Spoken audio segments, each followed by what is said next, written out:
স্বর্ণ পাচারের অভিযোগে বিমানবন্দর থেকে গ্রেপ্তার হলেন দক্ষিণ ভারতের কন্নড় ইন্ডাস্ট্রির জনপ্রিয় অভিনেত্রী ও মডেল রানিয়া রাও। বেঙ্গালুরু আন্তর্জাতিক বিমানবন্দরে রাজস্ব গোয়েন্দা অধিদপ্তর গ্রেপ্তার করেন তাকে।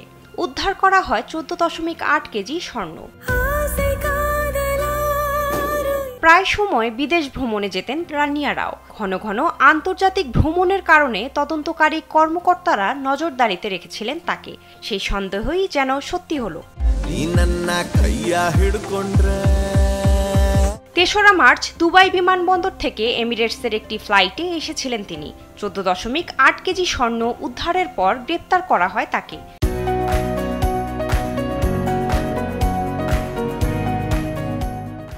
জানা যায়, উদ্ধার করা সোনার আনুমানিক মূল্য 12 কোটি ভারতীয় রুপি, যা বাংলাদেশি মুদ্রায় 16 কোটি 63 লাখ টাকার বেশি। এরপর জিজ্ঞাসাবাদ করা হয় তাকে। হাজির করা হয় অর্থনৈতিক অপরাধ সংক্রান্ত আদালতে। সেখানে 14 দিনের বিচার বিভাগীয় হেফাজতে পাঠানোর আদেশ দেন আদালত। তদন্তকারী এক কর্মকর্তা জানান, পরনের পোশাকের মধ্যে স্বর্ণের বার লুকিয়ে তা পাচার করার চেষ্টা করছিলেন রানিয়া রাও।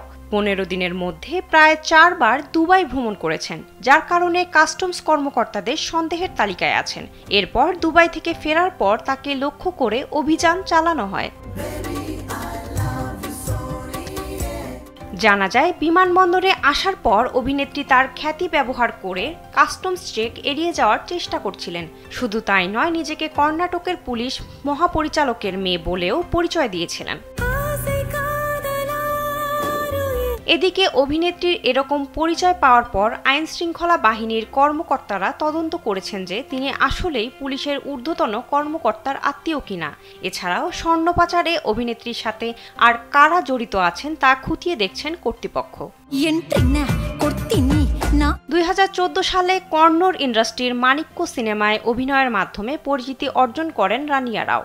সিনেমায় তার বিপরীতে অভিনয় করেছিলেন কন্নড় ইন্ডাস্ট্রির জনপ্রিয় অভিনেতা সুদীপ। এরপর বেশ কয়েকটি সিনেমায় কাজ করেছেন এই দক্ষিণী অভিনেত্রী। বিনোদন ডেস্ক, কালবেলা।